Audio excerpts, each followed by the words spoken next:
हम लोग dissolution of partnership form पढ़ रहे थे। मैंने आप लोगों को सारे बेसिक कंसेप्ट डिस्कस करा दिए थे, ठीक है। सारी जर्नल एंट्रीज जो हमने करी थी एक बार आप लोग रिवाइज कर लेना उससे। आज कुछ प्रैक्टिकल क्वेश्चंस करके देखते हैं। इसमें मैं जर्नल एंट्रीज आप लोगों के साथ डिस्कस कर रहा हूँ। 3 तरीके के क्वेश्चन बन सकते हैं, या तो जर्नल का, या लेजर बनाने का, लेजर मतलब रियलाइजेशन अकाउंट, कैपिटल अकाउंट वगैरह, या फिर तीसरा होता है एक memorandum balance sheet.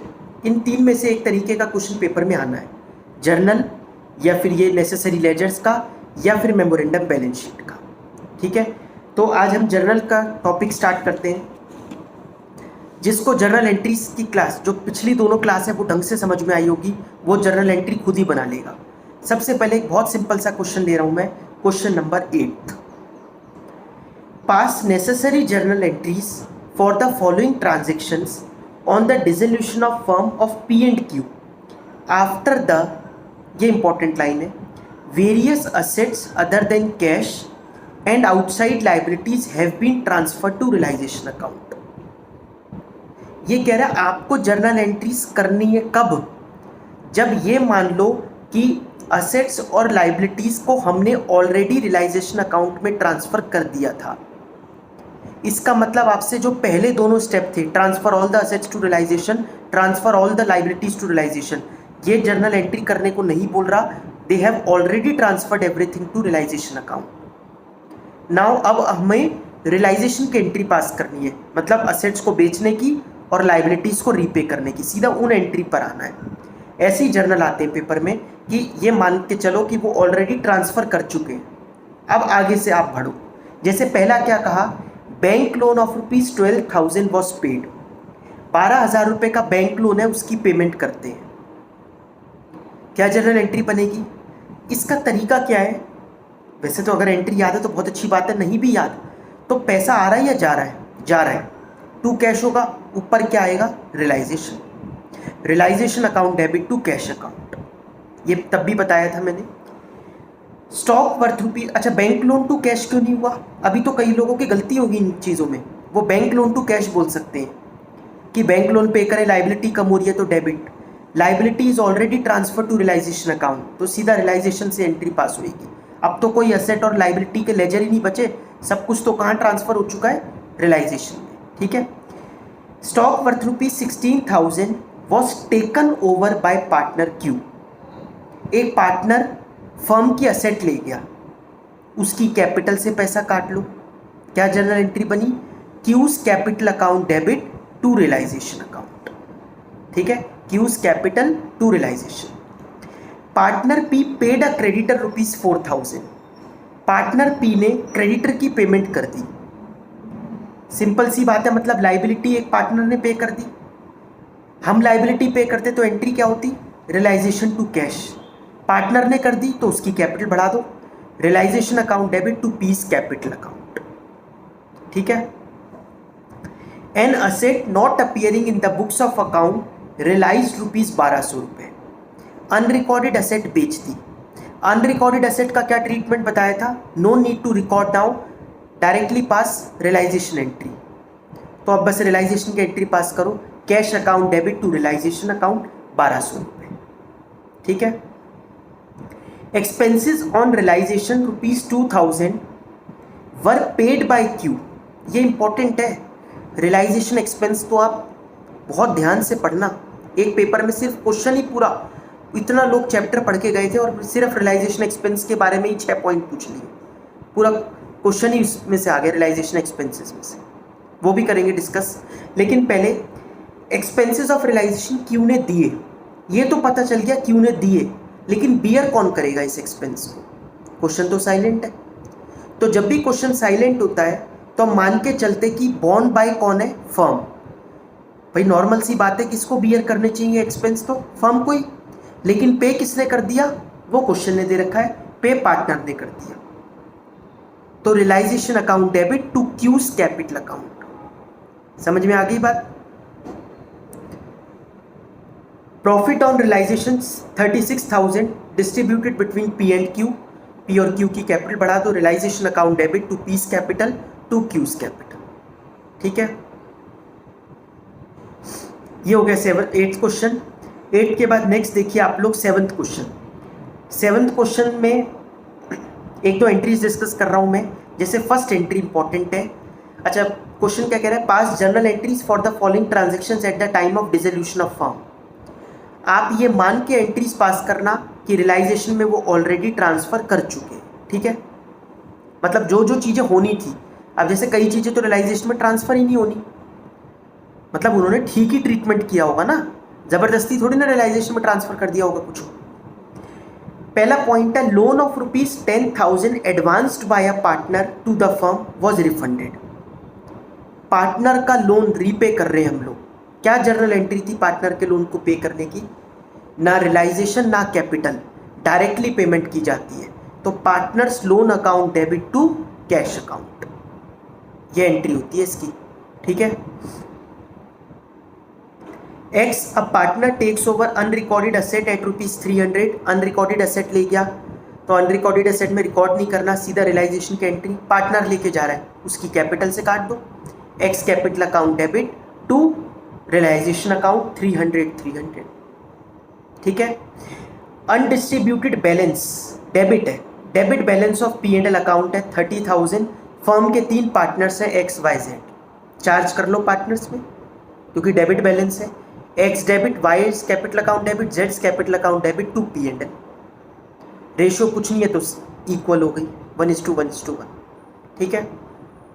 Assets of the firm realise ₹1,25,000। Assets 1,25,000 रुपये में बिक गए। Cash account debit to realisation account.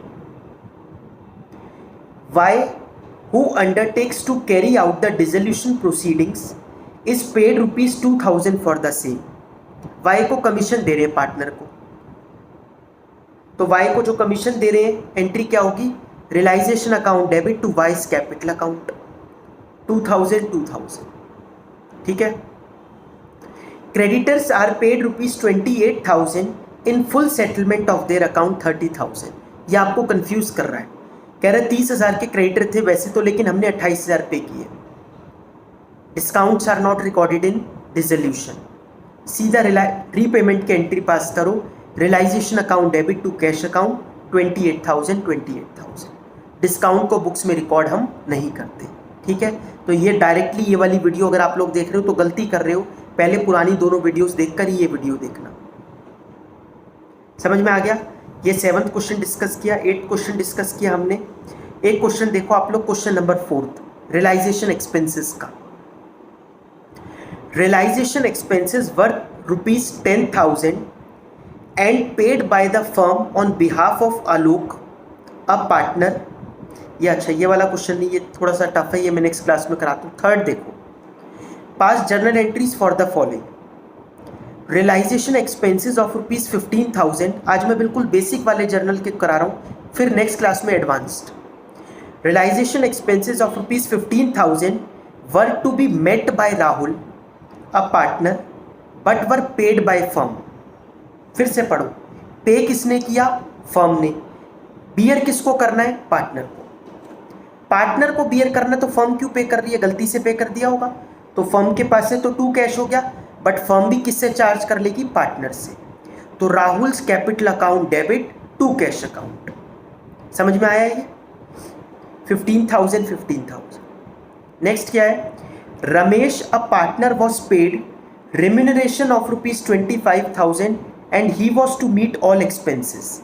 उसको 25,000 रुपीज़ के हम रेम्यूनरेशन दे रहे हैं और उसी को सारे खर्चे मीट करने हैं, तो कमीशन की एंट्री है सीधी सी। रियलाइजेशन अकाउंट डेबिट टू कौन सा पार्टनर है? Ramesh capital account. ठीक है। नेक्स्ट है Anuj, a partner was paid remuneration of ₹20,000। उसको 20,000 रुपये की कमीशन दे रहे हैं हम लोग। Entry realisation account debit to Anuj capital account 20,000।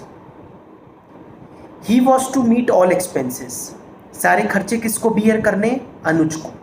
Beer तो उसको करने, और अगर पे भी वही कर देगा तो हम उसकी कोई एंट्री पास नहीं करेंगे। Paid by and borne by partner होता है तो याद है ना, नो एंट्री होती है। लेकिन क्वेश्चन ने क्या कहा? Firm paid an expense of 5,000 but पे फर्म ने कर दिया। फर्म ने कर दिया तो फर्म उसकी कैपिटल से पैसे काटेगी। एंट्री क्या बनेगी? Anuj capital account debit to cash account 5,000। समझ में आ गया ये पक्का? दोनों को मिक्स मत कर देना, कमीशन और रियलाइजेशन को, कि चलो हम 15 से एंट्री पास कर देंगे। नहीं, कमीशन की अलग एंट्री होती है, एक्सपेंस की अलग एंट्री होती है। ठीक है, ये दोनों का नेचर अलग अलग है। Third question, seventh question, eighth question, question number 12 ये भी कर लेना आप लोग। 12 में कुछ ऐसा है नहीं, एक बी पॉइंट है थोड़ा सा इंपॉर्टेंट, वो मैं आपको बता देता हूं। वैसे ए भी देख लो। कुणाल एग्री टू, पार्टनर्स है 3, रोहित, कुणाल एंड सार्थक, 3 पार्टनर्स हैं। फिर उसमें ये लिखा है सारी एसेट्स और लाइबिलिटीज को ऑलरेडी हम रियलाइजेशन में ट्रांसफर कर चुके हैं, आप सीधा रियलाइजेशन की एंट्री पास करो। ठीक है, पहली है कुणाल एग्री टू पे of his wives loan of ₹6,000। Important है, हमने जो लोन पढ़े हैं वो पार्टनर के लोन पढ़े हैं। जो मैंने आप लोगों को एक अलग से ट्रीटमेंट बताया था ना लास्ट क्लास में, कि पार्टनर के लोन का क्या ट्रीटमेंट करते हैं, वो तो पार्टनर के लोन का ट्रीटमेंट था, पार्टनर के रिलेटिव्स के लोन का थोड़ी ना था। पार्टनर के रिलेटिव, और वहाँ पे अगर आप ध्यान से देखोगे उस वीडियो में तो नोट भी लिखा हुआ था कि हम बात किसकी कर रहे हैं, पार्टनर के लोन की, ना कि पार्टनर के रिलेटिव की। ये आपको कंफ्यूज कर रहा है। पार्टनर का रिलेटिव जो भी होगा, it is an outsider for the firm. ये जस्ट लाइक क्रेडिटर्स है हमारे लिए। ठीक है, तो पार्टनर की वाइफ का लोन, पार्टनर के ब्रदर का लोन, पार्टनर की सिस्टर का लोन, किसी का भी लोन हो, मतलब ये एक तरीके का क्रेडिटर्स है हमारे लिए, आउटसाइड लाइबिलिटी है। ठीक है, कुणाल एग्री टू पे ऑफ हिज वाइफ्स लोन, तो हमारे लिए जो आउटसाइड लाइबिलिटी थी वो कुणाल ले गया।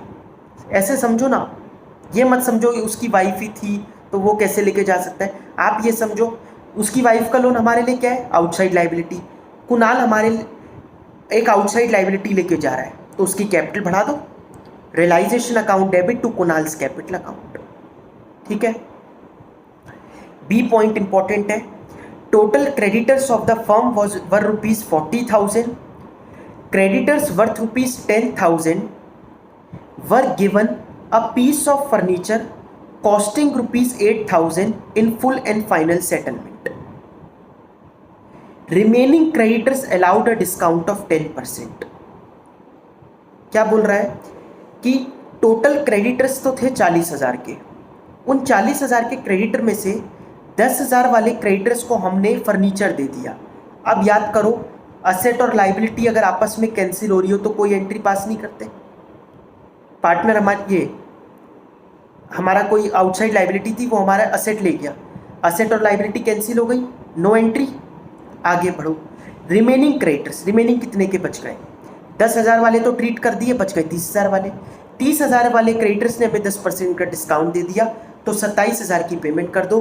Realisation account debit to cash account 27,000। समझ में आ गया पक्का? नेक्स्ट है, Rohit had given a loan of 70,000 to the firm which was duly paid. Rohit firm का पार्टनर है, पार्टनर के लोन का स्पेशल ट्रीटमेंट होता है अलग से, ना रियलाइजेशन ना कैपिटल। तो एंट्री क्या बनी, Rohit's loan account debit to cash account. ठीक है, a machine which was not recorded in the books was taken over by Kunal at 3,000 whereas its expected value was ₹5,000। Expected तो चाहे 5 लाख हो 5 करोड़ हो, एक्सपेक्टेशन से थोड़ी ना होता है। कुणाल हमारी एक असेट लेके जा रहा है, पार्टनर असेट लेके जा रहा है, उसकी कैपिटल से पैसा काट लो, Kunal's capital account debit to realisation account. ठीक है, the firm had a debit balance of 15,000 in P&L। ये तो पार्टनर्स में चार्ज कर दो, R debit, K debit, S debit to P&L। Sarthak paid the realization expenses of ₹16,000 out of his private funds, who was to get a remuneration of 15,000 for completing dissolution process। उसको हम commission देंगे 15,000 रुपये की dissolution करने के लिए, and was responsible to bear all the expenses. उसको खर्चे खुद ही बियर करने, उसको खर्चे खुद बियर करने और उसने ही पे करे, उसको ही बियर करने, वो खुद ही पे कर रहा है, तो उससे फर्म को क्या मतलब, वो जो मर्जी करे तो उसकी कोई एंट्री पास नहीं होगी। लेकिन जो कमीशन दे रहे हैं हम उसकी एंट्री पास कर देते हैं। Realisation account debit to Sarthak's capital 15,000 15,000। समझ में आ गया? बड़ा इंपॉर्टेंट क्वेश्चन था ये वाला भी, 12th क्वेश्चन। एक 14th क्वेश्चन और देखिए लास्ट आप लोग। हम लोगों ने अभी तक 3rd, 7th, 8th, 12th 4 question देखे हैं, एक और है 14th, फिर थोड़े से एडवांस्ड है वो नेक्स्ट क्लास में करेंगे। अब क्रेडिटर, पहले क्वेश्चन पढ़ लेते हैं। Lal and Pal were partners in a firm sharing profits in the ratio of 3:7। On 1st April the firm was dissolved after transferring assets and liabilities to realisation. You are given the following information. A creditor of rupees 3,60,000 accepted machinery worth rupees 5 lakh and paid to the firm। उल्टा हिसाब, यहाँ creditor को हमें payment करनी होती है generally, लेकिन यहाँ क्रेडिटर खुद दे के जा रहा है पैसे। Paid to the firm rupees 1,40,000। एक क्रेडिटर आया, उसको 3,60,000 रुपये लेने थे, उसको हमारी फर्म की एक मशीन पसंद आ गई 5 लाख रुपए की। उसने कहा मैं ये ले जाता हूँ, बट हमने कहा ये तो आपका तो बैलेंस बहुत कम है, 360 ही है, ये हमारी मशीन ही महंगी है। तो उसने कहा ठीक है कितने हैं, मैं दे देता हूँ पैसे। यहाँ हमें वो दे रहा है, पैसा आ रहा है, cash account debit to realisation. और ये जो असेट और लाइबिलिटी आपस में कैंसिल हुई, क्रेडिटर और मशीन, उसकी तो कोई एंट्री पास ही नहीं करते। ठीक है ना, ये पॉइंट पढ़ाया था। Asset and liability are cancelled against each other, then no entry will be passed. However if any cash is involved, then entry will be passed for such cash only.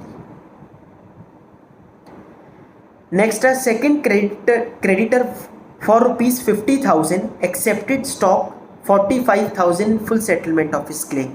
Asset और liability आपस में cancel हो रही है, कोई entry पास नहीं होगी। A third creditor amounting to 90,000 accepted 45,000 in cash and investment worth rupees 43,000 in full settlement of his claim।